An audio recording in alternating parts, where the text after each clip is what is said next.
Так, всем привет-привет. Рада всех приветствовать. Сейчас подождем буквально минутку, пока присоединятся все. Сегодня у нас такая довольно щепетильная тема. Это подготовка конкурсной работы к НЭО-чемпионату в номинациях «Стемпинг». Леночка, Мюнхен, привет, привет. Спасибо большое, что поддерживаешь меня в прямом эфире. Спасибо, моя хорошая. Леночка у нас также является блогером, вот, и мастером ногтевого сервиса. Она сейчас очень активно занялась стемпингом. За последнее время прям расширила свою коллекцию пластин и лаков для стемпинга. В общем, тоже заболела всей этой техникой. Да, девчонки, всем привет. Если вам не сложно, напишите, пожалуйста, все ли хорошо видно. Сегодня я буду показывать также свои работы, буду показывать какие-то нюансы, с которыми, скажем так, вот проблемы, с которыми я столкнулась, и как, собственно, вышла из ситуации. Вот на эту тему я хочу затронуть. Почему? Ты меня заразила. Да, извини меня, пожалуйста, Леночка, да, заразила. Вот, девчонки, сегодня мы будем с вами прям вот общаться, и я тут же буду отвечать на ваши вопросы. Так что, если по ходу у вас возникают вопросы, сразу пишите, и я буду по ситуации сразу же на них отвечать. Не так давно, ну буквально там день назад, день-два назад в Инстаграм прошло два прямых эфира. Если кто не в курсе, я сейчас являюсь тренером нео-чемпионата, международного чемпионата Neo Bridge.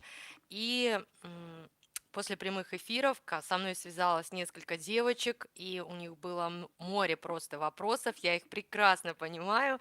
С этими вопросами я сама сталкивалась. И, конечно же, я сама через это все проходила.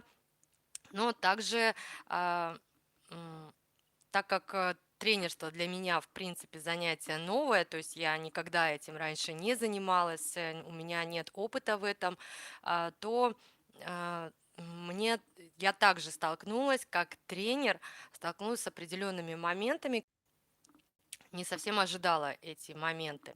Поэтому сегодня затрону такую тему, как оказалось, не у всех, ну, я согласна, что не у многих есть большое количество пластин.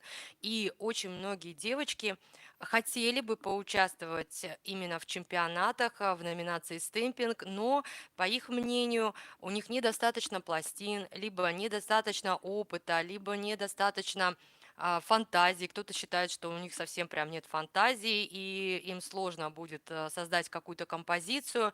Девочки, это все только вам кажется на самом деле. Потому что, когда вы начинаете готовить работу, конечно, сложно представить вот эту вот всю картину, которая в итоге сложится. Но никогда, ну то есть в любом случае мы начинаем, я сегодня расскажу, с чего в принципе лучше начинать готовиться к конкурсной работе.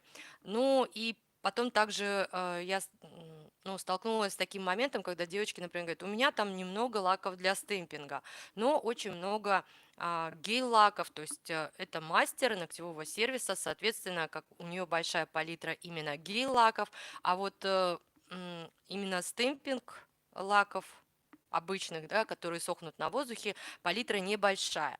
И, в принципе, то есть, когда мы начинаем общаться с девочками, я понимаю, что они переживают, что им может не хватить каких-то цветов, то есть придется закупать большое количество именно обычных лаков для стемпинга, и их это пугает. Мало того, также их пугает и количество пластин. Кто-то считает, что нужно там 200, 300, 400, 500, то есть чем больше, тем лучше. Но сегодня я все эти мифы постараюсь немножко развеять. Да, конечно, чем больше пластин для стемпинга, тем лучше, тем проще, скажем так. Конечно, если у вас большая палитра обычных лаков для стемпинга, это тоже замечательно, но это не должно быть преградой для того, чтобы хотя бы начать подготавливать конкурсную работу. Как тренер, вот я говорю, я столкнулась с вот этими переживаниями, с этими страхами от девчонок. И сегодня вот поэтому в прямой эфир я подготовку конкурсной работы, то есть мы именно затронем эту тему. С чего начать? Что делать, если, например, какого-то цвета лака у вас нет? Что, чем что можно заменить? Ну, к примеру, да, вот тоже я сейчас готовлю девочку одну, и ну, то есть мы готовим вместе с ней конкурсную работу. И возникали такие моменты, что вот, ну вот у меня нету рыбки. Ну вот бывает такое, что вот из всех пластин, которые есть, там у девушки больше 200 пластин, но при этом нет ни одной маленькой рыбки. Потому что, ну, как человек, мастер ногтевого сервиса, он думает, ну вот неужели ко мне придет девочка и скажет, слушай, ну отпечатай мне тут какую-нибудь маленькую рыбешку. Ну нет, конечно. Поэтому, поэтому, собственно, такие пластины и не закупались ею. Также тоже вот девочка сказала, вот я не хотела бы создать вот именно какую-то картину. И я задала ей вопрос, я говорю, а у вас есть, например, пластины с деревьями или пластины со зданиями какими-то, с городами, то есть вот какие-то вот именно строения. В итоге выяснилось, что нет ни одной пластины с деревом, нет вообще нет никаких зданий. То есть понимаете, да, то есть тут уже сразу вот у другого человека, например, у него сразу возникнет такое в голове, ну все, если у меня нет деревьев, если у меня нет никаких зданий, значит конкурсной работы у меня никакой не получится. Это не так. Все, что, в принципе, у вас есть на пластинах, это все можно применить. Просто здесь нужно немножко включить фантазию и подумать над какими-то такими моментами, и, может быть, даже где-то из какой-то пластины что-то выдернуть и что-то новое из этого слепить. Это тоже вполне реально. А, Сегодня я также хочу затронуть такую тему. Скоро будет проходить в декабре месяце, ну, то есть сейчас уже идет подготовка, и работу нужно будет сдать в декабре месяце. Это чемпионат Nail Bridge. И на этом чемпионате есть такие номинации, как салонный стемпинг на обычных типсах для выкраски. Вот. Это вот такие вот маленькие типсы, которые мы с вами знаем, да, то есть делаем выкраску на них, может быть, там какие-то даже вот такие вот маленькие тоже отдельные типсы. Там нужно работу подготовить на 5 типсах. И согласитесь, такой формат типс нам намного привычнее. То есть мы уже ну так, плюс-минус, но более-менее понимаем, да, то есть как там что составить, какую композицию. То есть вот такие вот типсы небольшие для нас более привычные. Соответственно, создать на них какой-то стемпинг-дизайн, салонный стемпинг-дизайн, я думаю, что это, ну, для многих под силу. Ну, во всяком случае, не так уж сложно. И я считаю, что это очень замечательно, то, что именно организаторы чемпионата Nail Bridge сделали вот именно такие номинации для маленьких типс.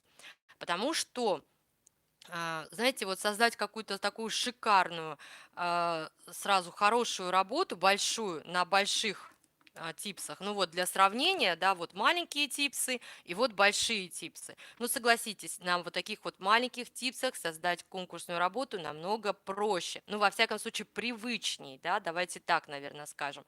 Поэтому я очень рада, что организаторы Nail Bridge чемпионата Nail Bridge сделали вот именно такие номинации, где можно подготовить конкурсную работу на маленьких типсах. Также Кейтлин Нейлс, да, здравствуйте, Катя, здравствуйте. Кейтлин Нейлс, тоже блогер. Недавно как раз смотрела там большую распаковку, и стразы там были. Замечательный тоже канал. Девочки, переходите, смотрите. Думаю, найдете для себя обязательно что-нибудь нужное. В работе, как говорится, у нас в хозяйстве все пригодится, поэтому нам всегда все нужно. Нам очень сложно что-то положить в корзину и не взять, скажем так.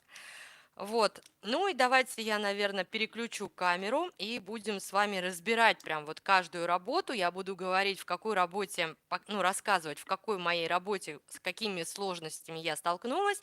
И, соответственно, посмотрим с вами. Кстати, я также скажу, вот какие там, покажу кое-какие пластины, которые использовались, и, в принципе, буду рассказывать сам принцип. Девочка, вот я уже не помню, простите меня, кто-то просил в прямом эфире именно рассказать, как у меня вот рождалась какая-то идея, да, вот создать именно вот такую вот работу. То есть вот как можно вот придумать из пластин вот какую-то такую вот работу. И вот сегодня я вам буду раскрывать, скажем так, все эти секретики. Так, приближу.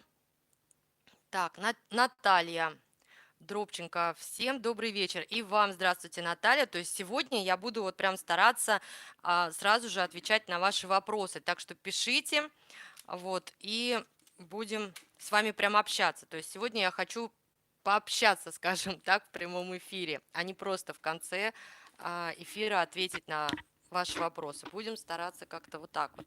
Также у меня будет к вам большая просьба, у меня будет к вам вопрос, на который мне хотелось бы услышать от вас ответ.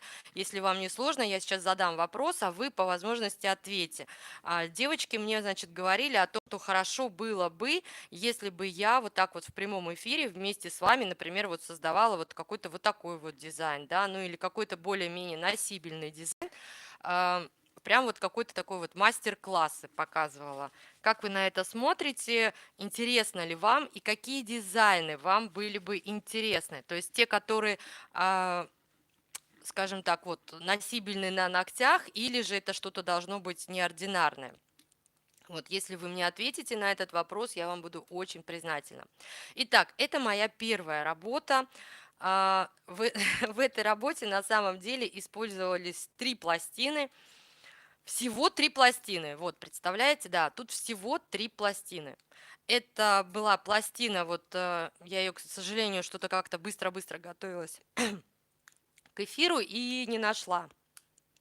Это на пластине просто вот такая вот сеточка была на одной. Вот, то есть я тут фоном просто отпечатала вот эту вот сеточку. Здесь, конечно, была техника стемпинг литье больше представлена, да, то есть как бы вот это вот змеиный принт, я думаю, также есть у многих. Ну вот я использовала именно вот этот змеиный принт, то есть тут один рисунок, так крутила, вертела, чтобы он не был на всех типсах абсолютно одинаковым, то есть я его отпечатывала и так, и так, и так. Вот, поэтому, но использовала при этом только одну пластину. И вот еще одна пластина, которую я использовала, это вот этот вот непосредственно рисунок розочки. Единственное, я брала розочку отдельно, розочку поменьше, то есть вот как-то вот композиционно, где-то больше розочек, где-то меньше розочек. Вот, собственно, из 3 пластин у меня и была собрана моя первая работа. Какие сложности здесь были? Ну, во-первых, для себя я уже говорила как-то, что я считала, что вот на черном фоне 100% никто не будет делать стемпинг, потому что это сложный фон для стемпинга. И а, так как я усложнила задачу, и большинство лаков для стемпинга на черном фоне очень плохо смотрятся, ну то есть они теряются, скажем так, на черном фоне, поэтому мне пришлось в основном всю работу делать гель красками для стемпинга. Конечно, сейчас кто-то скажет, ну а в чем тут сложность, но ну вот лично мне, да, намного, ну, скажем так, чаще всего я именно отпечатываю рисунки с пластины именно обычным лаком для стемпинга. А здесь еще мне пришлось, я отпечатывала белым гель красками для стемпинга, а сверху, то есть пигментами раскрашивала, скажем так, рисунок. И здесь очень важно было, так как вот он, вы видите рисунок, вот, пожалуйста, листочек, цветочек, отпечатали белой гель-краской, да, для стемпинга, но раскрасить-то нужно было именно листочки зелеными, цветочки, там вот неоновыми пигментами я делала, а, вот эти вот сами розочки там желтым, оранжевым пигментом. И нужно было ну вот настолько чисто все это сделать, чтобы именно листочки были зеленые, а именно розочки были, ну там, оранжевыми, желтыми. И согласитесь, а пигмент это такая штука довольно сыпучая, летучая, она вообще там, ну то есть пигменты, они вообще в принципе очень пыльны, и вот если вы посмотрите, что здесь вот даже маленькие какие-то вот где-то вот моменты, да, вот такие вот мельчайшие, но листочки у меня именно зеленые, а цветочки именно красные. То есть нет такого, что где-то на зеленый листочек у меня заходит оранжевый либо желтый пигмент. Ну, то есть вот этой чистоты было добиться очень сложно, и действительно несколько первых типс я переделывала. Да, я нашла способ, где вот как сделать так, чтобы вот именно пигмент кисточкой четко распределить, так, чтобы вот ни в коем случае пигмент не заходил за туда, куда не нужно. Ну, например, вот зеленый пигмент не заходил туда, куда не нужно, или пройти. Вот это было, скажем, это была моя первая работа. Тут я еще мало понимала все критерии судейства, но тем не менее вот такие вот сложности у меня были в этой работе. Хотя, вот, пожалуйста, эта работа также заняла призовое место, она заняла третье место. Я считаю, что, ну, в принципе, работа достойна третьего места, я не жалуюсь ни в коем случае.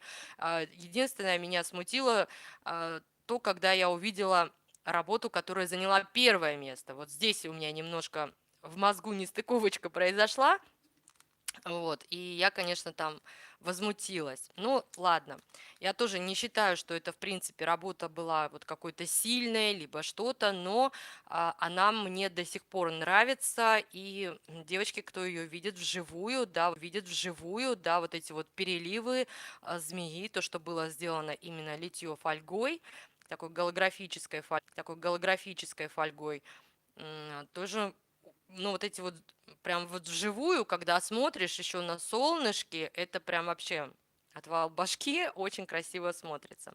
Вот видите, и здесь я использовала всего 3 пластины. Смотрится. Вот видите, и здесь я использовала всего 3 пластины. Всего 3 пластины, один цвет я использовала гель краски для стемпинга. Ну, и, конечно, у меня были неоновые пигменты, там у меня были всех цветов, но я использовала из неоновых пигментов только зеленый, желтый, оранжевый. Все, и фольгу. Да, вот то, что вот для литья я делала литье фольгой. Собственно, видите, в этой работе какого-то большого количества материала, согласитесь, я как бы не использовала. Поэтому, в принципе, то есть можно подготовить работу и без большого количества материала. Так, так, всем привет, да, здравствуйте, Наташа. Елена Мюнкин пишет, я за любой кипиш, давайте неординарное. О, вот неординарное мне нравится. Мы только за, Кейтлин, спасибо большое. Что-нибудь необычное. Наталья Дробченко, неординарная. О, девчонки, все за неординарное, да, пигменты это правда сложно. Но они правда сыпучие, и тут как бы чистота работы, я понимала, что один из критериев это именно чистота в работе, то есть я старалась именно пигменты распределить очень-очень аккуратно. Ну вот это вот была моя первая работа, и, собственно, после этого если честно, в стемпинг дизайне. Мы сейчас именно про стемпинг дизайны.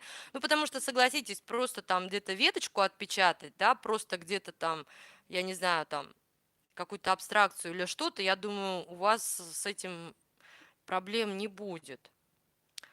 Так, флористика у всех есть, Лена Мюнхен пишет.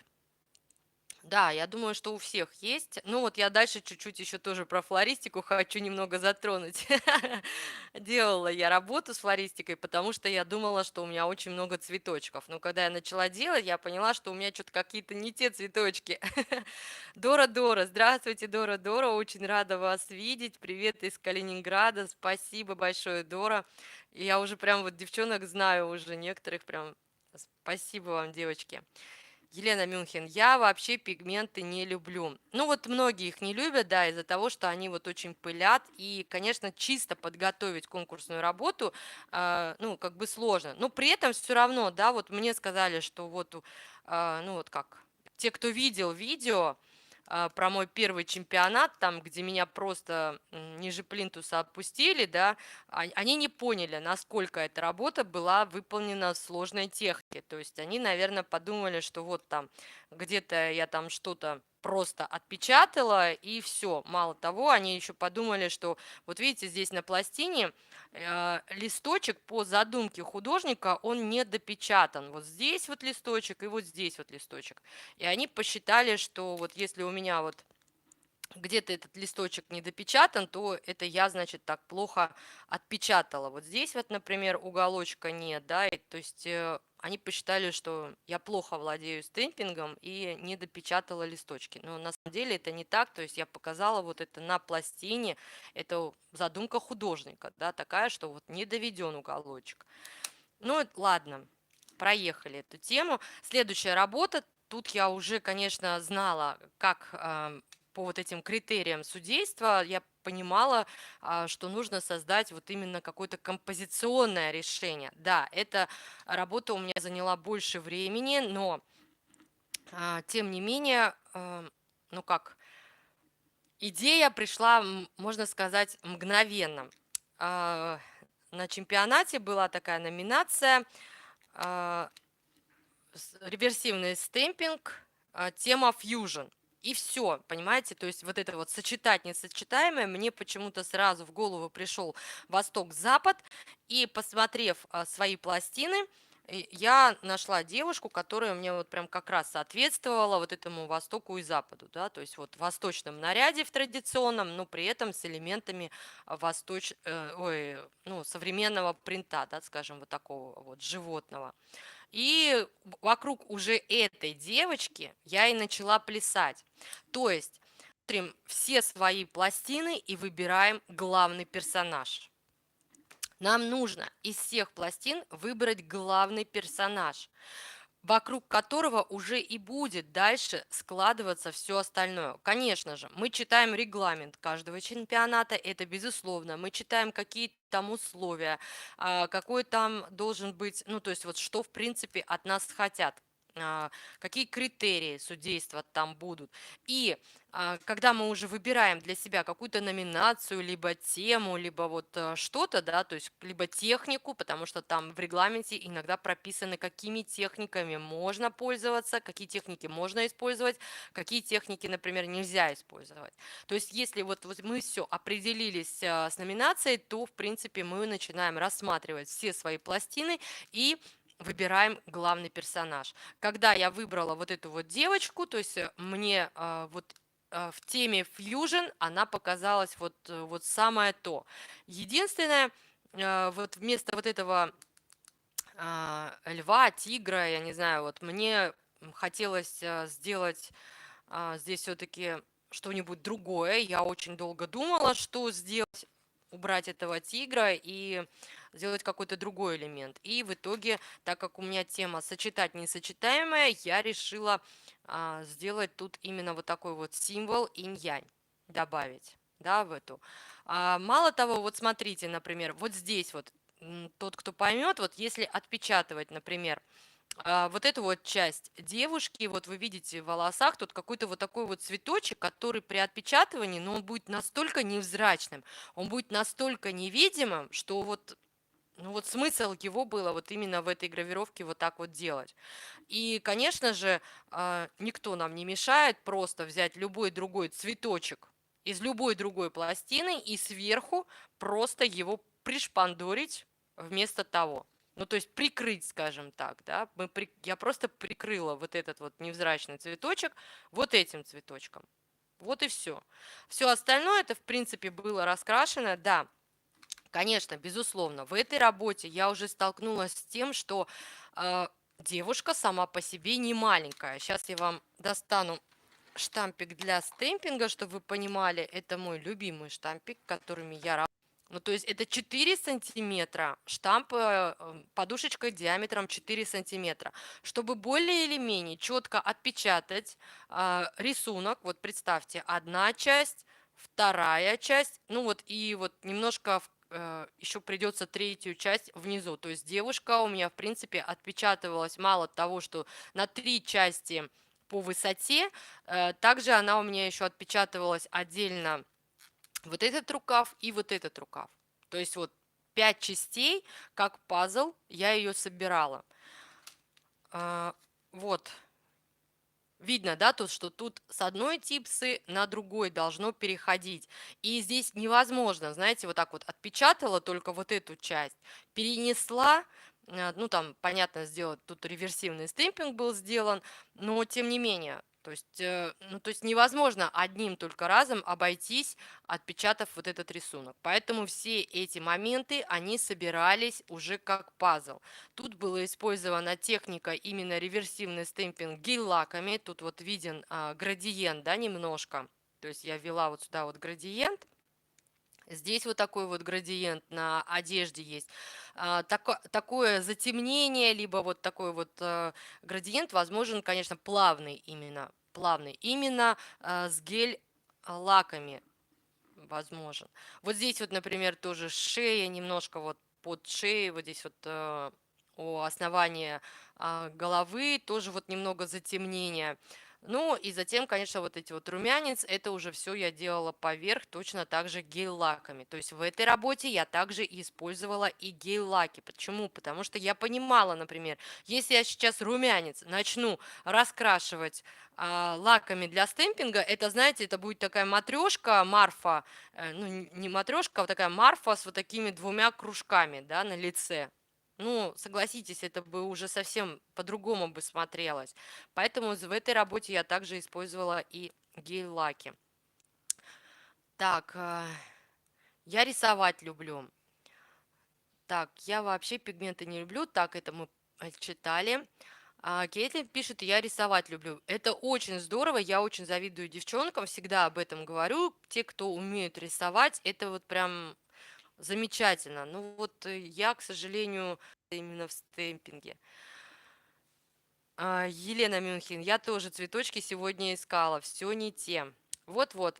По поводу, вот, скажем так, вот этих цветов, здесь, конечно, я использовала больше 20 пластин, ну, в этой работе.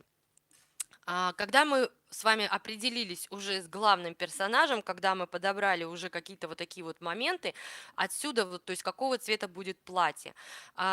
Конечно же, это не то чтобы основное, но тем не менее, начинаем мы все равно с фона. И вот здесь вот, понимаете, пока вы вот примерно для себя не нарисуете вот эту вот картинку, так, вот здесь у меня будет девочка, вот здесь у меня будут города, вот здесь у меня там будет какая-нибудь травишка, цветочки, птичка, дерево. Пока вы вот это вот у себя в голове не представите, фон, да, уже, согласитесь, ну, как бы э, рано начинать делать. То есть вы должны примерно себе представить композицию. Почему? Потому что вот тут у нас, например, голубое небо. Дальше вот у нас типа вот линия горизонта, и вот здесь вот должно быть темнее, темнее, темнее, и вот пошла вода. А дальше у нас где-то девочка же должна стоять на какой-то земле, она же не может там в воде у нас находиться. Ну, если это не русалка, конечно. Вот. То есть и тут у нас дерево должно быть, то есть и вот тут города, но вот здесь вот добавим там цвета вот этого вот, чтобы как-то перекликалось. Ну, понимаете, да, то есть, но прежде всего мы начинаем все-таки именно с главного персонажа. Вокруг главного персонажа мы уже начинаем что-то выстраивать. Так, раз Европа, Азия, давайте там найдем какие-нибудь города, какие-то здания. И вот здесь вот, да, действительно, не у всех есть Эйфелеву башню, я думаю, найдут у себя многие на пластинах, потому что это, в принципе, довольно распространенный такой вот элемент на пластинах для стемпинга, особенно на тех пластинах, которые как-то, как или иначе связаны с любовной темой. Может быть, даже у кого-то на пластинах найдется статуя свободы, это тоже очень часто бывает, встречается во всяком случае. Но вот какие-то вот такие вот здания, которые можно расставить на заднем плане, вот это уже как бы, ну правда, не у всех бывает. Да, вот такие вот здания, например, там памятники архитектуры, либо очень известные здания. Есть у всех у нас есть какие-то там треугольники, прямоугольники, да, согласитесь, вот такие вот пластины. Сейчас, одну секунду. Квадратики, ну, предположим, да, вот такой вот, например, где он?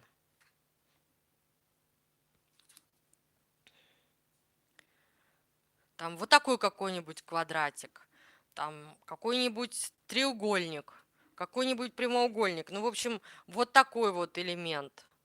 Да, вот такой элемент. Даже вот такой вот штакетник, ну вот типа штакетника, я уж не знаю, что это именно, ну вот что-то такое. Вот квадратик, да, где-то выцепили прямоугольник с какой-нибудь пластины. И все это можно вот так вот наставить, расставить, как-то скомпоновать. И потом еще вот такие вот мелкими квадратиками, вот они, почему я взяла вот эту пластину, вот такими мелкими квадратиками отпечатать окошки. Да, вот, то есть сделать, ну, типа вот здание, мы отпечатали просто какой-нибудь квадрат, либо прямоугольник, и потом вот эти вот мелкие квадратиками, мелкими, сделали окошки. Вот вам, пожалуйста, и здание. То есть выйти из положения все равно можно. И здесь, как никто, вам, конечно, в этих во всех моментах именно подскажет именно тренер. Самой вот в этом вот во всем, когда вы только начинаете подготавливать работу, это, знаете, это все за голову хватаешься, ой, у меня этого нет, ой, у меня того нет, ой, у меня там всего нет, ой, нет, все, не получится. Нет, здесь как раз и нужен вот такой человек, который вам подскажет, где, что и чем можно заменить. Вот это вот, например, здесь я, да, тоже хотела такой момент затронуть. На тот момент у меня не было большого дерева, вот, у меня было вот такое вот малюсенькое дерево. Вот, пожалуйста, вот видно, да, что вот оно, вот это вот дерево. Ну, я просто убрала отсюда вот эти вот листья все и немножко повыше сделала вот эти вот цветочки и так вот, да, там цветочки и листики. И вот вам, пожалуйста, уже большое дерево. А изначально, посмотрите, оно какое маленькое. Ну вот не было у меня на тот момент, когда я делала эту работу, вот этого вот такого большого дерева.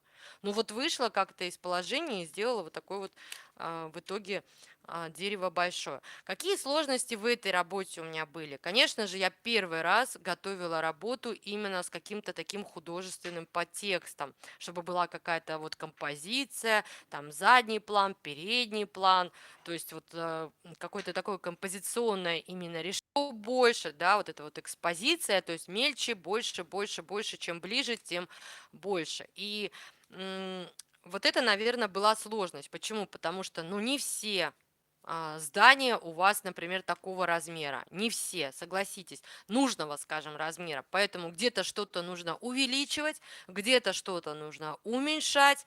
И таким образом и создается вот это впечатление, что вот эти здания, они где-то там далеко, а эти здания, они вот, ну, где-то тут близко, скажем так. Вот. Больше, собственно, тут особых каких-то сложностей в работе не было. Я говорю еще, повторю еще раз, эта работа была выполнена в техниках реверсивный стемпинг. И здесь даже вот эти вот журавли, я их тоже точно так же раскрашивала с внутренней стороны именно реверсивным стемпингом. Хотя они полые, но мы знаем с вами, если, например, стемпинг рисунок, он очень тонкий. И если мы вот прям на штампе отпечатали рисунок и прям на штампе где-то вот делаем вот такими полосками, обрисовываем лаком для стемпинга, то там, где мы провели полосочку, она будет толще. То есть вот здесь это все точно так же. То есть я затемняла таким образом крылышки, там часть тела затемняла именно таким образом. Именно в технике реверсивный стемпинг. Ну и вот также у меня тут вот случайно, негаданно, тут получилась вот такая вот, не знаю, вот как показать, да, вот тень, которая падает от журавлей. Так, вот она прям. Ну, то есть вот самое сложное в этой работе это была вот эта вот девчонка.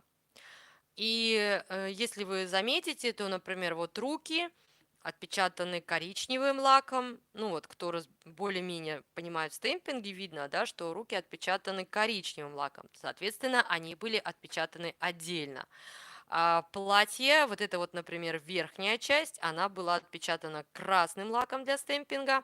Вот эта часть была отпечатана, опять-таки, коричневым лаком для стемпинга. И нижняя часть вот этой юбки была отпечатана также красным лаком для стемпинга. Ну, то есть вот все это было отпечатано отдельно.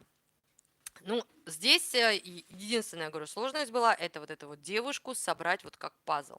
Вот это дерево было сделано из 3 цветочков. Вот, из вот этих 3 цветочков я каждый раз отпечатывала по 3 цветочка, раскрашивала их в технике реверсивный стемпинг и вот так вот лепила. Не знаю, сколько тут всего этих цветочков, но в итоге у меня получилось что-то типа сакуры. Ну, во всяком случае, мне хотелось что-то вот именно такого сделать. Ну, а здесь орхидеи тоже как такой вот европейский стиль, скажем так. Это была моя вторая работа. Теперь вот как раз перейду к флористике. И здесь, почему я выбрала тогда флористику, я подумала, ох, у меня очень много цветочков, пластин с цветами, поэтому почему бы мне не выбрать тему флористика? Ну, казалось бы, да, согласитесь, ну, что тут сложного? Я выбрала эту тему. Но как же я как же я ошибалась на самом деле на тот момент. Почему? Потому что в итоге, да, конечно, я использовала много пластин, но основная пластина, с которой у меня забрала я большинство элементов, это была вот эта вот пластина. Она старенькая, это пластина от Born Pretty. Думаю, многие эту пластину знают, возможно, у многих она есть. Но, в общем, вот эти вот все цветочки, они были взяты, ну, большинство цветочков, вот эти вот ирисы, по-моему, да, вот это, по-моему, тоже орхидея, вот это не помню. Ну, в общем, вот этот лотос, то же самое. Ну, то есть большинство вот этих вот цветочков были взяты именно с этой пластины. Да, по-моему, розочки, по-моему, я тогда брала с другой пластины. Ну, вот они, вот эти там ирисы всякие, вот она, орхидея. Но что тут, конечно, да, опять вот эти вот маленькие деревья, они у меня есть, окей, там где-то что-то уменьшила. Вот здесь вот ряд, вот этот вот лесопосадки. Да, и вот сейчас, когда мы готовимся с девочкой, как раз получилось так, что вот она сделала ряд лесопосадки темно-зеленым лаком для стемпинга, но когда начала отпечатывать уже вторую линию, да, горизонта, вторую линию деревьев, вот таким вот светлым, светло-зеленым лаком для стемпинга, он у нее оказался очень слабо пигментированным. И то есть она отпечатывает, ну как наложение же здесь, да, идет рисунка, то есть она отпечатывает вот этим светлым лаком для стемпинга опять там елочки, деревья, и вообще просто цвета не видно. То есть то, что она делает там второй ряд, вот просто не видно. Конечно, сейчас кто-то скажет, можно отпечатать сначала белым, а потом сверху вот этим светло-зеленым. Да, такой вариант тоже возможен, но поверьте мне, потом вот если где-то вот и когда вы отпечатываете белым лаком для стемпинга, потом вы накладываете вот этот светло-зеленый, не факт, что вы прям тютелька в тютельку попадете в первый отпечаток. Ну, согласитесь, где-нибудь вот какая-нибудь вот эта вот махрушка от елочки будет торчать. И это будет уже, в принципе, ну, не есть хорошо. Поэтому, да, мы там тоже выходим. И выход из этой ситуации тоже есть. То есть, если у вас не особо пигментированный какой-то там, например, светлый лак, то Выйти из этой ситуации также можно. То есть мы отпечатываем тем цветом, вот прям на штампе, мы отпечатываем тем цветом, который нам нужен, светло-зеленым, и прям на штампе мы обводим этот рисунок белым, а, ну, лучше, конечно, гель-лаком, либо лучше гель-краской, да, пигментированной гель-краской. При этом нам не нужно делать подложки. Помните, мы с вами проходили как-то, да, что вот, потому что у вас уже на штампе будет вот это вот, ну, неважно, елочка, либо дерево. И вам просто нужно это дерево обвести вот так вот белой гель-краской. Просто гель-краской получится тоньше. И вот эти вот, знаете, вот эти вот махрушки, вот эти вот, вам будет проще просто именно гель-краской сделать. Ну, потому что обычный лак очень быстро сохнет, и там можно прям наложить пирожки такие, что потом это все будет, ну, не очень хорошо смотреться. Вот, то есть, опять-таки, да, находим выход из ситуации в любой, вот, то есть, опять-таки, да, находим выход из ситуации. В любой ситуации, вот, тренер вам подскажет, как можно выйти из ситуации. Вот, сложность в этой работе, я также говорила, тут очень много вот этих вот мелких элементов, мелких каких-то деталей, которые, знаете, вот, да, пришлось раскрашивать, а раскрашивать их опять-таки обычным лаком для стемпинга, это, вы знаете, это будет очень большой расход, даже где-то так, вот. Поэтому где-то я все-таки раскрашивала гель-лаками, ну, где-то обычными лаками. И вот, пожалуйста, цветы. Казалось бы, да, ну а что там отпечатать цветы? Ну вот заметьте, вот, например, у меня листочки, они зеленые, а цветочки вот здесь вот красные, вот здесь вот желтые, вот здесь розовые, да, здесь также красные, здесь сиреневые цветочки, а листочки зеленые. Понимаете, то есть мне приходилось, то есть отпечатывать один рисунок, его отпечатывайте сначала зеленым цветом, да, убираете отсюда вот именно вот эти вот, знаете, вот смотрите, в середине вам рисунка нужно убрать вот этот ирис. Его нужно как-то убрать. Ну, поэтому вот я и делаю это все маленьким скотчем. Раскрасить, да, вот зеленым лаком. Перенести на типс. Где он? Вот они, да? Нет, вот они. Вот. Перенести на типс, вот именно вот эту вот зеленую растительность, да, а затем еще раз отпечатать этот цветочек и наоборот убрать все зеленое и оставить только вот эти вот сами цветочки. То есть я отпечатывала каким-то, ну, фиолетовым, да, и, соответственно, раскрашивала вот эти вот цветочки, а убирала вот эти вот все ненужные элементы. И потом только переносила уже вот так вот наложением на, на этот. Поэтому, видите, у меня здесь нет такого, что я отпечатала полностью рисунок зеленым цветом, да, а потом типа сверху просто отпечатала еще и фиолетовым. Нет, я именно делала каждый цветочек по отдельности, каждую вот розочку, пожалуйста, вот каждый вот, не знаю, вот что это, в общем, орхидею, вот здесь тоже каждый. Вот самое сложное было это вот этот с тюльпанами, потому что здесь тюльпаны настолько мелкие, что это просто, то есть я прям там убирала вот эту вот траву, когда и мне нужно было оставить только тюльпаны, чтобы раскрасить. Это было не так все просто.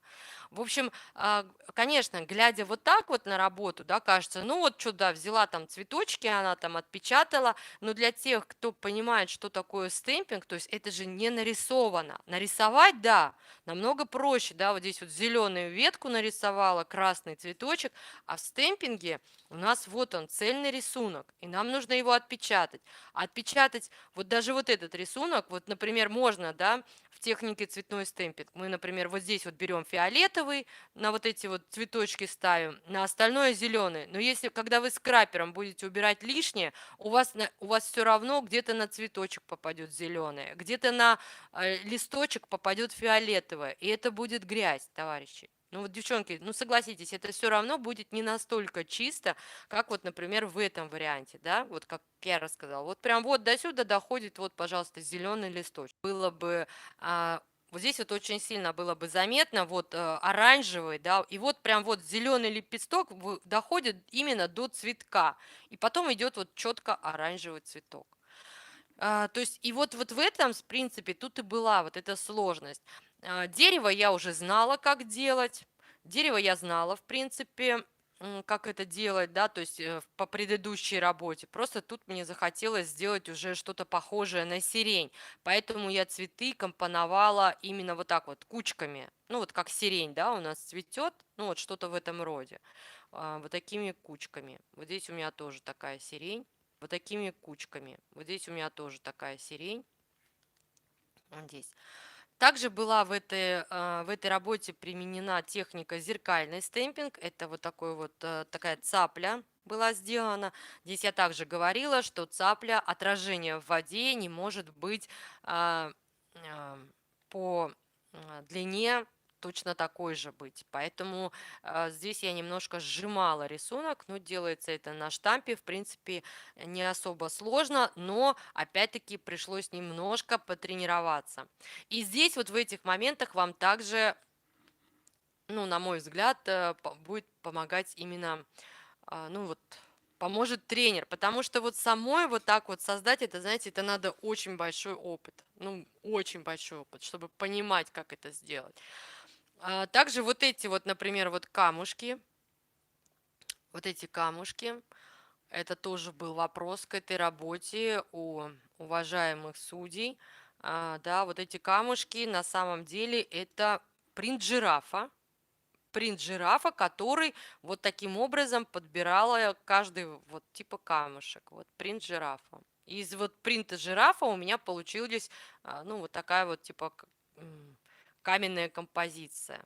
И вот, понимаете, ну вот, конечно, кто-то может сказать, ну вот нет у меня камней на пластинах. Ну вот нету камней, да, у меня тоже их не было, но вот таким образом вышла из ситуации. Так, девчонки, читаю вас. А, Так, супер девчонка, спасибо большое. Сколько нюансов, Кейтлин пишет. Да, действительно, нюансов очень много. Это вот кажется, что вот так вот раз, знаете, некоторые смотрят на работу. Ну вот я сейчас вот как тренер, да, то, что вот я сталкиваюсь с тем, с чем я сталкиваюсь, я понимаю, что очень многие действительно еще пока нет у них в голове представления о том, как в принципе это должно быть или как в принципе это можно сделать.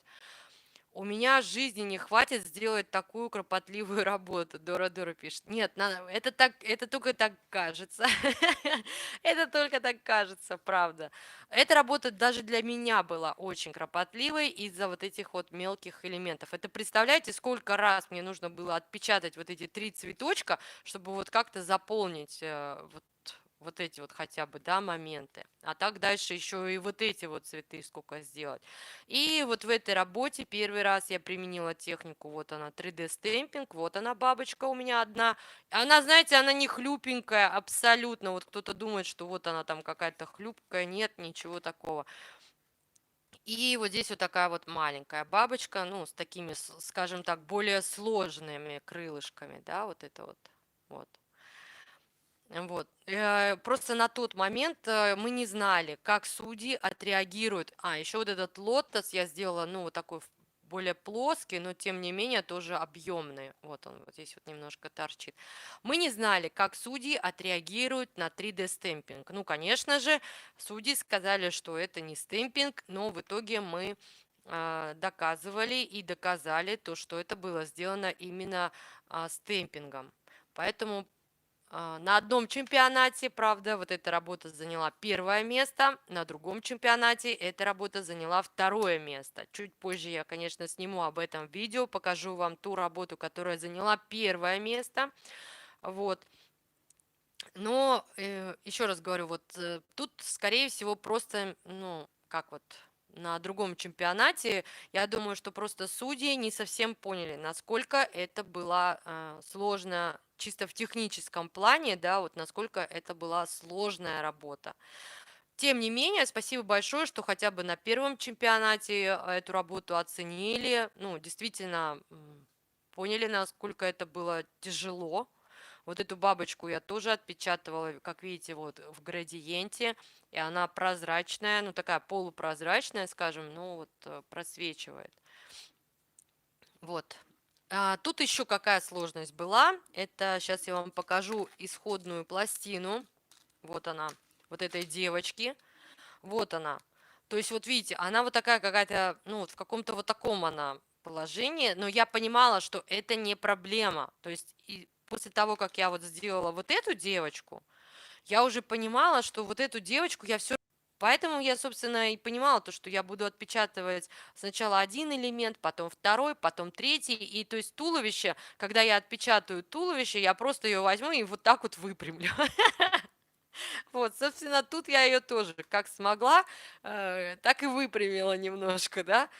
Вот. Мало того, здесь единственное, я на тот момент не учла, вот видите, вот волосы у девушки, а типа руки у нее как таковой нет. Ну, то есть вот как здесь, например, да, вот рука идет. Поэтому тут у меня вот эти вот волосы, которые вот сходили сюда, они у меня превратились в плечо. Да, то есть вот эту часть я просто стерла, убрала на штампе, и вот получилось вот такое как бы плечо. Ну, эту девочку, да, было, конечно, сложнее собрать. Здесь из-за того, что я ее выравнивала, получился вот такой вот фартук, вот такое наложение вышло. Ну и, соответственно, пришлось, вот видите, вот это просто такие вот, как есть пластины, да, м, с такими полосчатыми элементами, с такими полосчатыми элементами. Не знаю, вот я готовила пластины, девочки, готовила, конечно, да. Ну вот сейчас у меня уже тут все по столу разбрелось, поэтому уже даже не знаю. Есть такие пластины, в общем, да, есть такие пластины, в общем, да, на которых есть вот такие вот всеразличные полосочки. Вот, пожалуйста, я вот здесь вот применила их и собрала их в пояс. Ну, вот такой вот фартук у меня остался. Ну, потому что тут изначально сама девочка, можно было бы, конечно, там что-нибудь придумать, вот из чего, собственно, да, вот он этот. То есть, когда мы вот так вот выравниваем эту девочку, то есть, соответственно, у нее талия смещается, и, соответственно, получается вот такая вот штука. Ну, ничего страшного, все равно я считаю, что задача справилась. У нее тут также был вот этот вот элемент, тут какой-то символ, не знаю, ну вот что-то такое восточное. Вот здесь вот на платье точно так же у нее тоже какой-то там иероглиф, я не знаю, или что это. И, ну, я опять-таки, исходя из этой девочки, как я тут меняла, точно так же и здесь. Иероглиф заменила на цветочек, и тут точно так же иероглиф ну, заменила на цветочек. Вот, собственно, это моя третья работа. И какие сложности в этой работе были. Да, девочки. Здесь, конечно, использовалось очень много цветов. Очень, вот для сравнения, да, давайте вот так вот. Даже вот в этой работе использовалась мела. Но давайте вот вспомним мою первую работу. Вот эта работа, тут вообще 3 цвета. И эта работа. То есть, да, вот уже больше цветов использовалось. В третьей работе прям совсем, можно сказать, очень много цветов, даже по сравнению со второй работой. И вот здесь, знаете, вот здесь вот первая загвоздка. Чем больше цветов мы используем, а, по колористике, тем сложнее, знаете, более, скажем так, ну вот такую приятную глазу создать композицию. То есть, вы знаете, вот, например, вот я не могла, да, я понимала, что вот здесь вот, например, у меня не хватает. Вот смотрите, вот давайте уберем вот эту, представьте, вот мы убрали вот эту бабочку. То есть тут нет фиолетового цвета. Вот просто представьте, вот тут идет вот такие цветочки, вот тут у нас есть сирень, вот тут у нас есть сирень. И вот представьте, тут нет бабочки. Все, понимаете? То есть у нас такое вот четкое разграничение. Тут сиреневый. И вот здесь вот прям вот не хватает по центру именно сиреневого цвета. Да, я сюда впендюрила вот эти вот ирисы, но они, знаете, такие вот вы видите, такие светловатые все равно. Ну, то есть не настолько бросаются в глаза. И вот добавив сюда именно вот такую маленькую фиолетовую бабочку, мы немножко выровняли вот этот вот фиолетовый цвет в композиции. Да? Также, например, вот эта вот вода, она была сделана втиркой, вот, и вот, например, изначально планировалось воду сделать только вот так, вот таким образом. Но когда я это все перекрыла втиркой, я поняла, что вода очень резко, как говорится, ну вот от общего плана отделяется, выделяется, и ее не хватает на других. То есть я не могу добавить, например, на вот эти вот там 4-5 типс, не могу добавить этот цвет. Просто нереально добавить. Небо сделать такого же цвета, ну то есть нереально. И это очень сильно выбивалось. Именно в этой композиции это очень сильно бросалось в глаза. Потому что вы знаете, что именно втирка, ну тут чисто из-за втирки. Возможно, на камеру, знаете, это не особо еще видно. Но я думаю, что те, кто хоть раз, например, да, втирали втирку в ноготок, знают, что этот ноготок будет очень сильно отличаться от, например, там рядом стоящих ногтей. То есть потому что вот эта втирка сияет, как я не знаю, как не знаю что. По колористике вот этот цвет втирки был на всех типсах.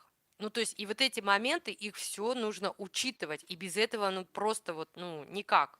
Ну, вот реально никак. Еще что в этой работе?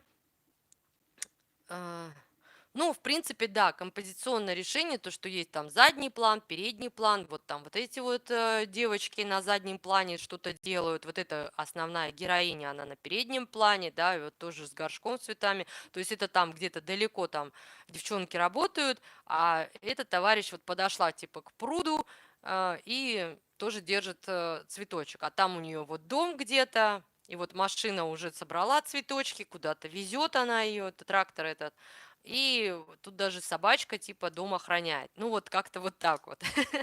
Но философия всей этой работы была именно живые цветы, то есть не сорванные букеты, а именно живые цветы в воде. Вот они, лотосы эти, лилии, как они. Живые цветы в воде, живые цветы на деревьях, живые цветы в горшках. То есть вот здесь вот даже на вот этом тракторе тоже цветы в горшках он везет. То есть везде живые именно цветы, то есть не сорванные. То есть философия всей этой работы была именно в этом. Так, Кейтлин Неос пишет, я как раз себе ногти переделываю и решила, и решила, спасибо вам, напечатать что-нибудь. Ну вот, видите, да. Александра Ткаченко пишет. Добрый вечер. Здравствуйте, Александра. Скажите, пожалуйста, какие еще бывают техники стемпинга? Слышала о реверсивном, теневом, обратном, но сейчас первый раз слышала о зеркальном и 3D, а еще какие есть? Александра, спасибо большое за вопрос. Техник на самом деле в стемпинге очень много. Сейчас чуть-чуть попозже я покажу вам вообще 4D стемпинг.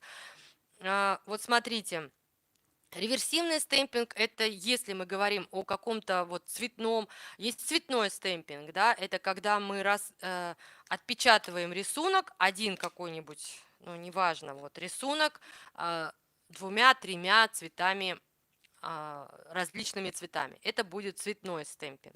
Раскрашенный стемпинг – это когда мы отпечатали рисунок. Так, раскрашенный стемпинг. Сейчас я вам покажу тоже. Покажу сейчас вот в следующем. То есть это раскрашенный стемпинг. Реверсивный стемпинг – это когда мы отпечатали рисунок, на штампе раскрасили и перенесли рисунок. То есть лицевая сторона у нас чистенькая, аккуратненькая. Вот, теневой стемпинг. Теневой стемпинг, я не знаю, вот что вы имеете в виду, есть стемпинг со смещением. Да, это когда вот в этой работе была применена техника стемпинг со смещением. То есть я первый раз отпечатала вот эту траву светло-зеленым лаком для стемпинга. Так, девчонки, видно? Девчонки, видно? Вот, так, может, вот так, да. Вот, а второй раз чуть-чуть со смещением я отпечатала более темным лаком для стемпинга. Это стемпинг со смещением называется. Есть также стемпинг shadow, то есть стемпинг тень. Вот тут она, например, тоже хорошо видно. Вот вы видите журавля, а видите журавль вот именно стемпинг рисунок отбрасывает реальную тень на поверхность. Вот это стемпинг тень, стемпинг тень. То есть здесь техника стемпинг со смещением. Именно вот так вот, да, мы сместили немножко рисунок, то есть отпечатали один, потом чуть-чуть со смещением отпечатали другой. А здесь именно стемпинг тень, то есть это когда стемпинг рисунок отбрасывает реальную тень, то есть это не прорисовка, вот здесь вот это не прорисовка, то есть это вот реальная тень, которую отбрасывает стемпинг рисунок. Вот он, видите? Это стемпинг тень. Какие еще? Реверсивный стемпинг сказали, да, зеркальный стемпинг, вот, пожалуйста, то есть это зеркальное отражение любого рисунка. У меня на канале Александра есть также прямой эфир, где мы делали зеркальный стемпинг, то есть вот отпечатывали один рисунок и делали его зеркальное отражение. Это будет зеркальный стемпинг. Техник очень много, очень много. Есть объемный стемпинг. Объемный стемпинг. Это, девчонки, вот не знаю, это мне, наверное, проще вот какую-то вот такую, да, палитру показать. Вот, например, тоже мы делали в одном из видео, это как он называется, делали, это тоже в технике стемпинг. Вот, кстати, стемпинг Shadow тоже, это вот тут цветочки, вот вензеля, не знаю, вот как вот показать-то вот эту вот тень, которая падает. Даже не знаю, вот видно, нет. Вот, также вот китайскую роспись, то есть мы в стемпинге раскрашивали. Вот лепку делали, виноград, да, и вот эти вот а, делали орхидеи, вот с лепкой. Вот тоже бабочка 3D, бабочка, вот она тоже, наверное, не знаю, как вот показать, видно, не видно. Бабочка тут и вот дельфин, пожалуйста, тоже в 3D технике, стемпинг. Вот, тоже в то, что мы делали. Вот это, например, раскрашенный стемпинг, то есть это рисунок был отпечатан белым лаком для стемпинга и поверх был раскрашен 3D пастой, то есть он немножко вот такой вот ребристый. Это объемный стемпинг, то есть мы делали объем. Там у меня другая еще есть тоже планшетка, но вот сейчас немножко ее не достану. Так, мы сегодня немножко не о том. Александра, у меня, да, есть... Сейчас я вам покажу 4D стемпинг, покажу также 3D стемпинг, мы еще вернемся к нему обязательно. И Дора Дора пишет: Вика, покажите, пожалуйста, свои ногти, очень интересно посмотреть. Этим ногтям уже, девочки, больше 3 недель, но я все не могу видео завершить.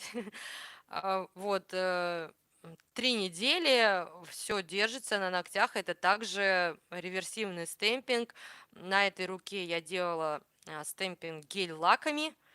На этой руке я делала реверсивный стемпинг лаками для стемпинга. И вот перекрыла, и вот скоро выйдет видео, как я это делала. Но мне нужно еще вот снять уже, как сказать, по истечению, ну то есть концовочку нужно снять. Тут вот у меня эти тыквы, листочки, ну такой осенний вариант. Я просто очень часто перехаживаю именно с покрытием, поэтому в последнее время я вот делаю какие-то вот такие вот нюдовые покрытия, чтобы мне хотя бы не очень сильно, знаете, вот это вот мозолило глаза. Мне так проще, скажем так, походить 2 месяца. Ну, я говорю, я еще похожу, еще месяцок. Ну, пока, в общем, когда у меня вот все держится, все хорошо, я и хожу дальше. Потому что вот видите, тут уже вот насколько отросло это все, ну, все замечательно, все хорошо. Просто девчонки пишут, что не держится, у них реверсивный стемпинг. Ну, а я считаю, что если правильно все закреплять, если правильно соблюдать технологию и материалы правильно сочетать, то никаких проблем не будет, да, то есть и вот, пожалуйста, тому подтверждение. На моем канале уже есть одно видео, где я делаю сама себе маникюр, и точно так же я там проходила с этим маникюром на самом деле 2 месяца, чему подтверждение это мои прямые эфиры, на самом деле 2 месяца, чему подтверждение это мои прямые эфиры, где я также с этими ногтями, вот, и все отлично, все ходит, носится, в общем, все хорошо, вот. Так, возвращаясь к работам, значит, сейчас мы еще к Александре вернемся. Давайте перейдем к моей. Так, это была моя третья работа, и сейчас я вам покажу свою последнюю, четвертую работу, которая просто какой-то фурор, да, произвела. Вот она, работа эта. Она, она мне также, конечно, очень нравится, но тут я уже решила, вот смотрите, главным элементом всей этой работы уже не какой-то персонаж, да, не какая-то девушка, а это здание. То есть я выбрала здание, это собор Василия Блаженного, да, вроде, который находится в Москве. Это замечательное, красивое здание, это памятник архитектуры. И вот его я выбрала в качестве основного, ну, такого главного элемента, скажем так, в своей композиции. То есть именно это здание я взяла за основу. Если в тех работах, вы помните, да, то есть я говорила, вот я выбрала персонаж и вокруг этого персонажа гуляла, ну, там что-то выстраивала. Здесь я своим главным, скажем так, элементом в работе выбрала именно вот это здание. И вот, пожалуйста, раскрашенный стемпинг. Вот скажите мне, вот я сейчас вам поближе покажу, каким цветом было отпечатано вот это здание. Желтым? Вот кто-то сейчас скажет желтым. Нет. Красным? Ну вот тоже нет. Да, вот здесь вот, например. Вот здесь вот кажется, что вот желтые линии. Вот здесь кажется, что зеленым отпечатала. Вот здесь оранжевым отпечатала. Здесь опять желтым. Да, ну вот каким цветом было отпечатано само вот это здание? Так, вот я вам покажу оригинал, пожалуйста. Вот. Видите, вот, например, вот эту часть вы можете там подумать, да, вот, а вот эта часть другим цветом, а вот эта часть вообще другим цветом. Вот здесь вообще там все цвета перекликаются, там, я уж не знаю. То есть, а на самом деле все это здание было отпечатано белым лаком для стемпинга, и уже поверх вот этого отпечатка был раскрашен именно вот каждый элемент поверх. То есть где-то красным, где-то зеленым, где-то там чего-то. Да, вот эти вот элементы, большие элементы, были раскрашены в технике реверсивный стемпинг. То есть сначала отпечатывается рисунок, да, он тоже был частями, конечно же, отпечатан. С внутренней стороны мы что-то раскрашивали в технике реверсивный стемпинг, и затем, чтобы само здание не было у нас прям совсем белым, раскрашивалось поверх желтым, оранжевым там вот или где-то там зеленым цветом. То есть вот таким образом это было сделано. Купола, понятное дело, вот здесь создавался объем, но это я также рассказывала, у меня есть видео на канале, объемный стемпинг, то есть я создавала объем и затем уже вот так вот отпечатывала купола. Вот, например, вот если вы, например, посмотрите, вот здесь вот есть вот такие вот типа деревья, но на самом деле собраны эти деревья были из веточек, то есть самого такого дерева у меня нет. У меня есть вот такие вот веточки с листочками, и я просто вот при помощи вот таких вот веточек я там так веточку, так веточку, так веточку, и в итоге получается типа дерева. Вот задний план, здесь у меня, конечно, опять города, но вот если вы посмотрите, вот эти здания, они немножко, ну не то, что немножко, они повторяются, да, вот они повторяются. Но просто их желательно расставить так, чтобы это сильно в глаза не бросалось. И вот здесь вот, собственно, одно вот это вот здание, оно закрывается вот этими куполами. Здесь, конечно же, также вот первый раз мы тогда применили здесь технику 4D стемпинг, то есть это вот стемпинг ни к чему не прикрепленный. И эти листочки, веточки, вот они вот, смотрите, они, то есть вот так вот. И тут это тоже вот, пожалуйста, листочки, вот эти вот тончайшие, просто тончайшие веточки, они, пожалуйста, они шевелятся. То есть, понимаете, да? То есть это уже, ну, я не знаю, 4D стемпинг, да? Вот здесь точно так же было, здесь, значит, рука мужчины. Это, значит, было, сейчас я вам найду пластину. Когда я уже, скажем, конечно, когда я начала вот эту вот работу примерно представлять у себя в голове, то есть вот это здание, но мне показалось, понимаете, что вот чего-то все равно этому зданию не хватает. Нужно что-то такое вот интересное. Да, понятно, я добавлю сюда людей, и тоже будет неплохо, но мне хотелось вот, наверное, тоже, может быть, у кого-то есть. Это Валентинов день, Born Pretty L005 пластина. И вот она, эта девушка, да, эта тема «Следуй за мной». Следуй за мной. Вот она девушка, и вот ее рука, и вот рука мужчины. Здесь вот чуть-чуть. Но мне захотелось сделать ее послойно. То есть вот какая-то часть девушки вот прям плоско отпечатала ее, потом сделала ей объем, то есть, да, вывела на передний план ее волосы, часть ее руки, то есть именно вот эта вот часть руки в перчатке я вывела на передний план. Ну и, соответственно, мужскую руку я также вывела совсем прям, да, за пределы типса. Ну вот, если вы вот так вот, если вот так посмотреть, прям вот за пределы типса это все.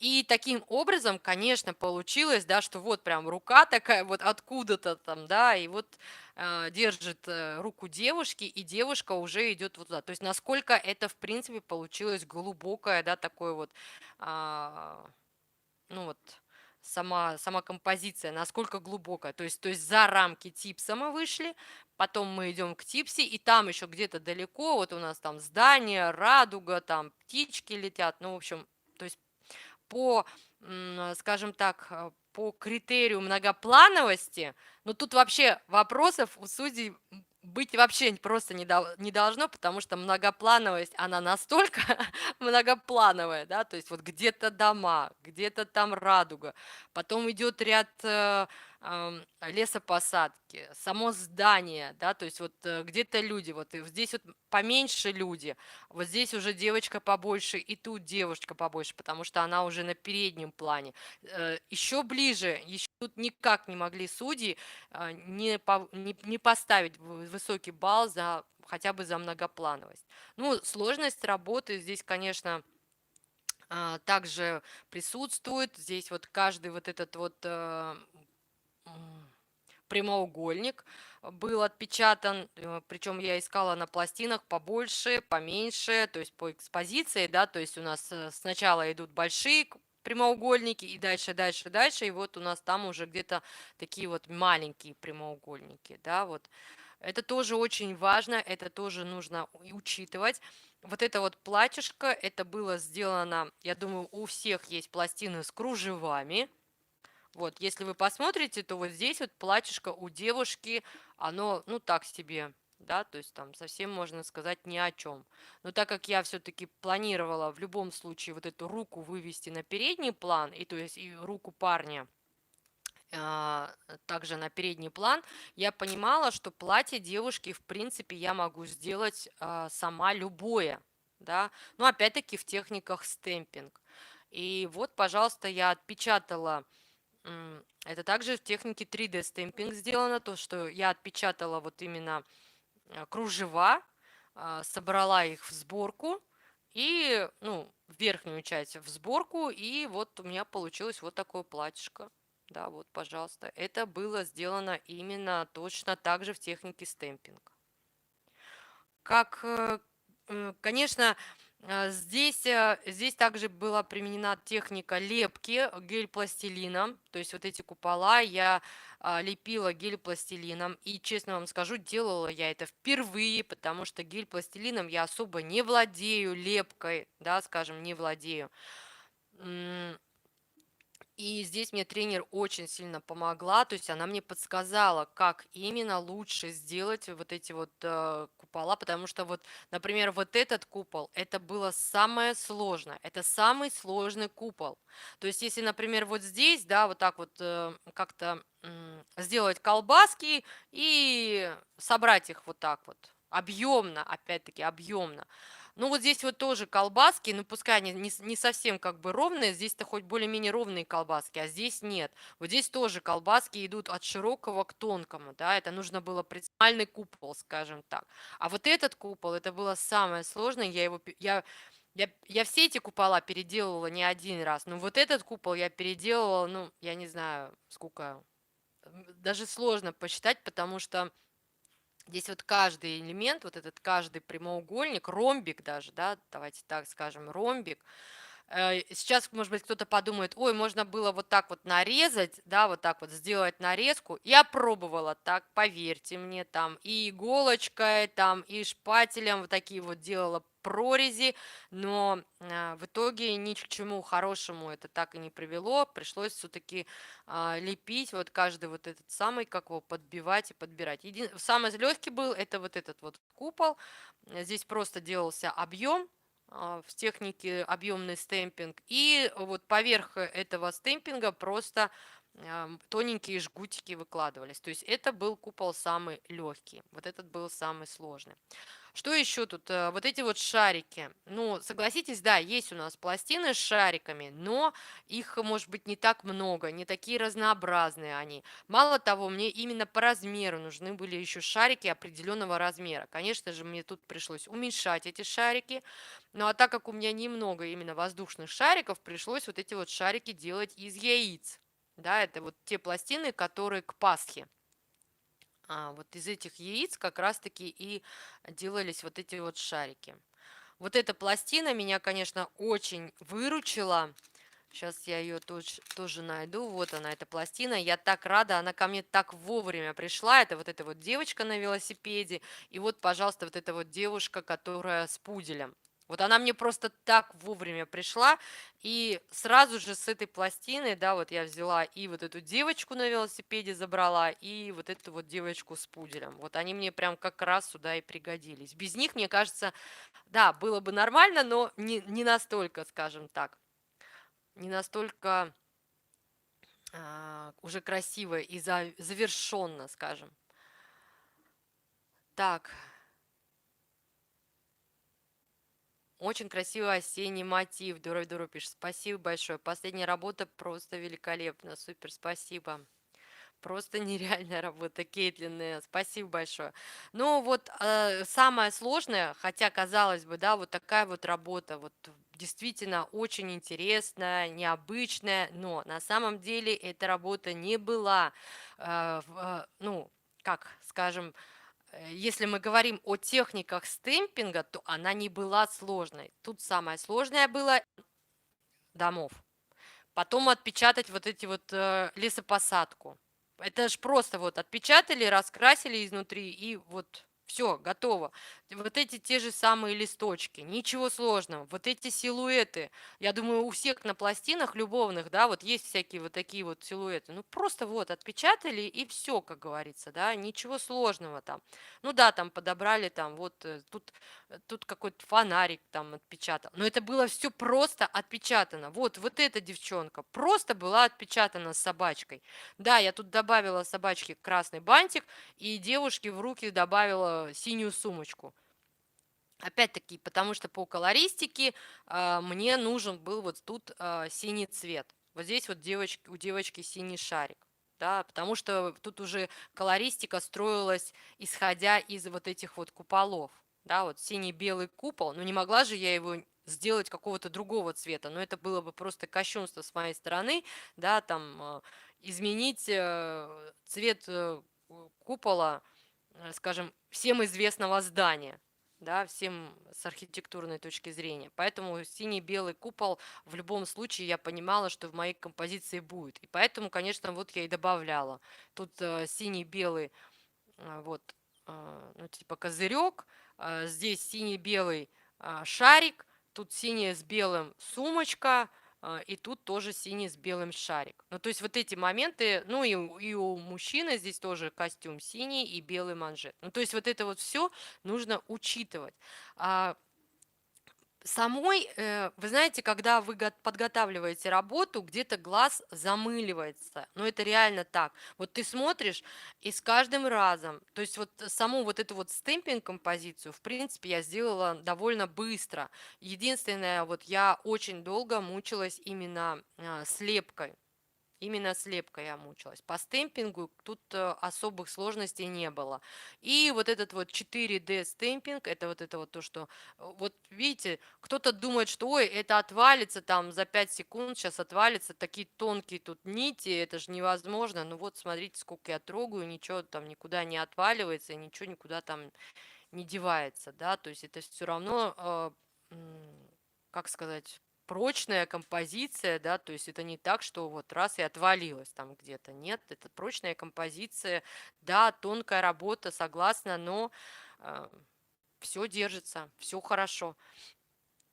Так, Александра Ткаченко пишет, а как проходят такие чемпионаты по Да, куда-то немножко я слетела.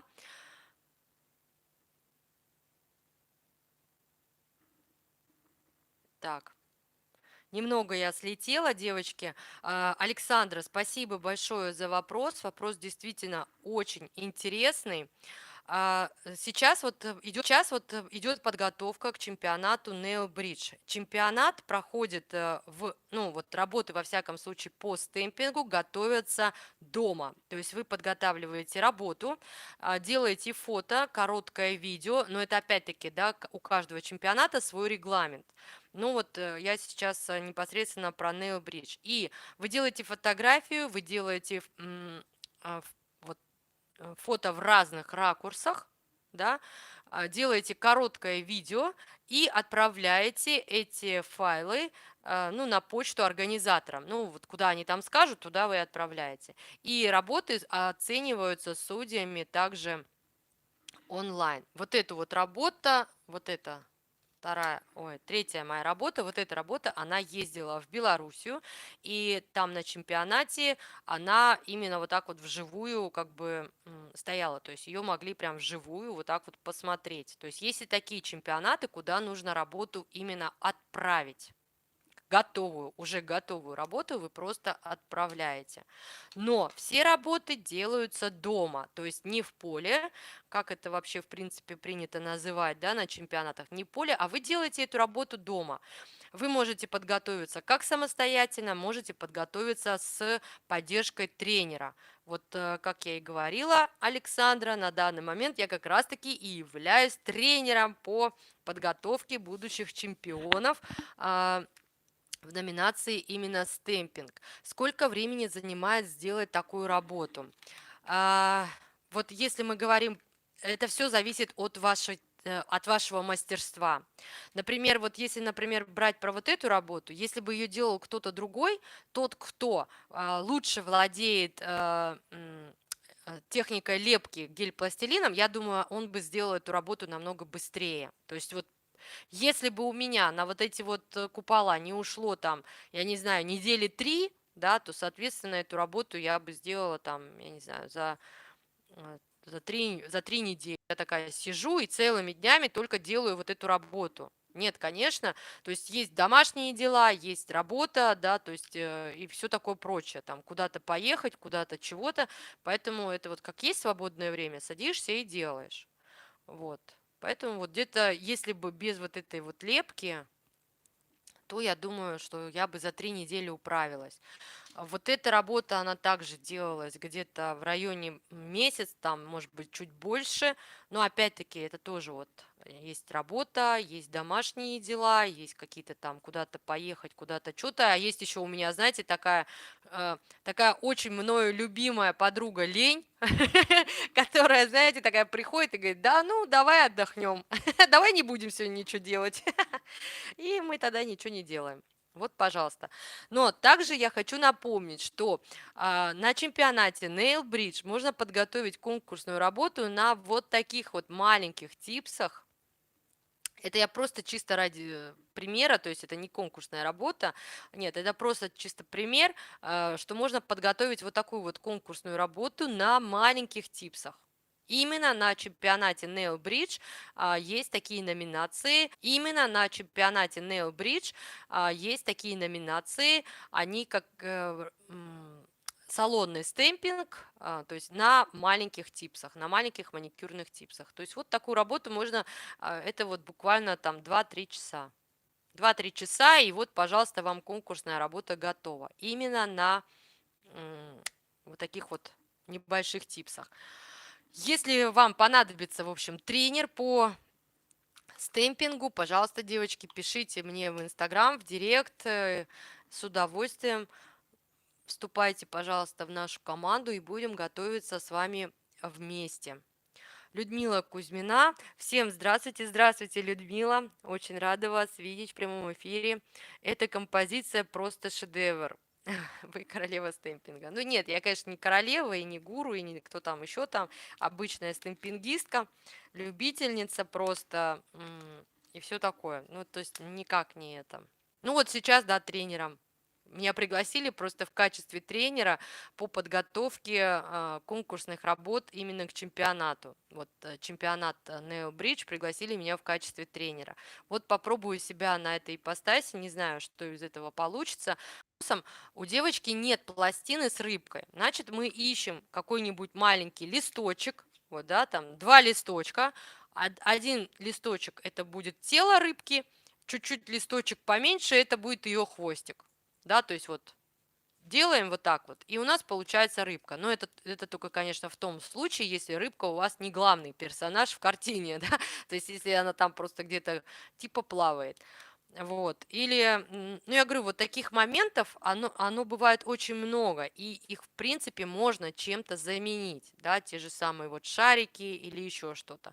Поэтому вот готовиться, давайте, наверное, я вот так вот переключу, готовиться на чемпионат именно с тренером. Почему это, ну, как проще, скажем так вот, да, это проще.